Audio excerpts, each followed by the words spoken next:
Well, the Big Ten Player of the Week is your Big Ten Freshman of the Week. It is Fighting Illini Keaton Waggler.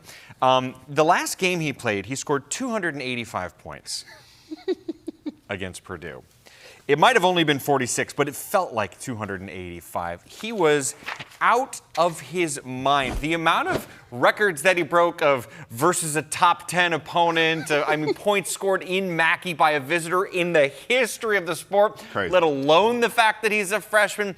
It's been amazing. So it got Rapheal thinking about, like, okay, is he in my first team All-Big Ten? If you had to make a first team All-Big Ten, and we are getting close to the halfway point of conference play, who would it be? So let's start with overall, who would be your player of the year and hence being on the first team? Oh, Keaton Waggler. It's not even close at this point. After Keaton Waggler put on that performance at Mackey Arena, he's player of the year. I've been going to Mackey Arena for a long time, since I was 13 years old, and I've never seen something like this. It was so simple. You talked about it in the green room, just a simple step back. It was not the between the legs cross. It was nothing fancy, simple, pretty basketball. And it wasn't just that Purdue game. I look at guys and how they perform on the road. And you look at this freshman, it was the 46 at Purdue. It was the 23 at Ohio State. It was the 20 in the second half in the game against Northwestern to win them that one. And then going head-to-head with another great point guard in this conference, Bennett Sturts. He gave him 19 and won that game at Iowa. When you're doing this on the road against the better players in the conference and you're winning games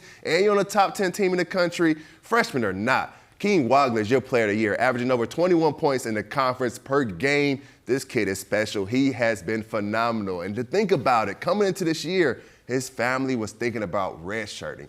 It is just crazy what he's put together. Off the top of my head, I don't think a freshman's ever won Big Ten Player of the Year. I think there's definitely been first team All Big Tens. I don't think there's ever been I think there have been I know there have been sophomores who've won it.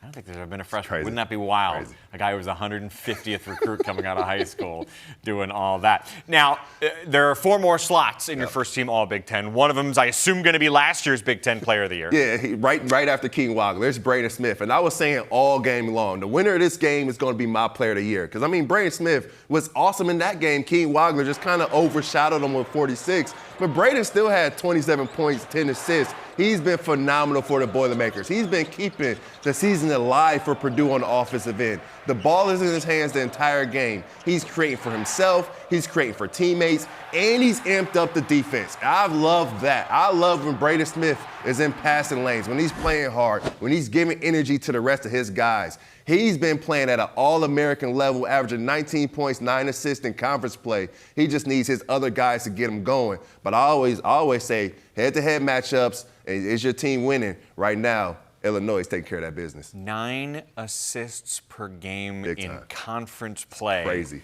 Is an outrageous number, and that is almost the number of what Jeremy Fears is doing at Michigan State. Got the 2 best point guards in this conference right now, and I look at Jeremy Fears as one of the better players in the country. What he does offensively for the Spartans, one of the better offenses in the country, he sets the table for those guys. Everything goes through Fears. When you look at Purdue, yeah, Braden Smith has the basketball, but Trey Kaufman-Rennie can make decisions. Fletcher Lawyer can make decisions. When you look at Michigan State, it goes through Fears. They play how Fears plays. When he's going, when he's playing aggressive, when he's feeling good, the entire team is feeling it. But it's not just the offensive end. We know he just has 17 assists in his last game. He has 17 points. But this young fella is a dog on the defensive end. Can guard 1 through 5 at only 5'9". So I love what Jeremy Fears is doing. He's in that race for Player of the Year, first team All-Conference, and he could be a Defensive Player of the Year in this conference, locking down, representing the best defense in the country. That's where you and Izzo are hand in glove. You love his defense more than anything else. I love it. For Jeremy Fears.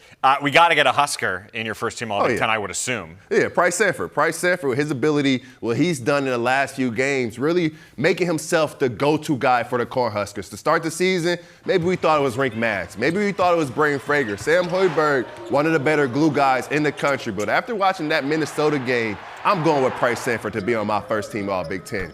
Think about this. Minnesota scored 21 points in that second half of that game. Price Sanford scored 20 points in the second half of that game. When you got a guy you could depend on to win you ball games, rather if it's that 20 in that second half against Minnesota, or you look at his last 4 games in the Big Ten, averaging around 24 points, knocking down 23s the last 4 games. When you need a basket, you go to Price. He can knock it down off the dribble. He can knock it down off a pin down. and he's tough enough to get to that glass and get you a game-winning rebound. Price Sanford leading the undefeated Cornhuskers. I'm rocking with my guy. You mentioned earlier in the show the Michigan Wolverines are the Monstars. There's all these different dudes who can come up, but one of them is the biggest, baddest Monstar. Yeah, and it's Yaxel Lindenberg. He's the Charles Barkley of the Monstars. I mean, just with his ability to affect the game in all different ways. His numbers may not jump off the board to you, averaging 14 points, 7 rebounds, 3 assists, but he's also averaging a block and a half. He's also averaging a steal and a half. He's either first or second in every major statistical category for the Wolverines. He has been getting the job done. And when you need him to be aggressive, when you need him to go get your baskets, he can go get you 30 like he did in Maryland. He can get you 18 and a half like he did in the last game. Yaxel's ability to affect the game in all different ways on both sides of the court is highly impressive. I go back to that Wisconsin game. It didn't work because Wisconsin wins, but John Blackwell gets cooking. You go to your 6'9" wing, put him on a point guard. You go to another game, a post gets cooking. You go to your wing, you put him to guard a center. His mobility and his versatility makes him not just one of the better players in this league, but this is why Yaxel Lindenberg is one of the better players in the country. All right, so that's only 5. Who's your number 6? Who's the guy that's just missing? I could throw Blackwell. I could throw Bruce Thornton, Chad Baker-Mazara, Nick Martinelli, Jackson Kohler, Bennett Sturts, Lamar Wilkerson.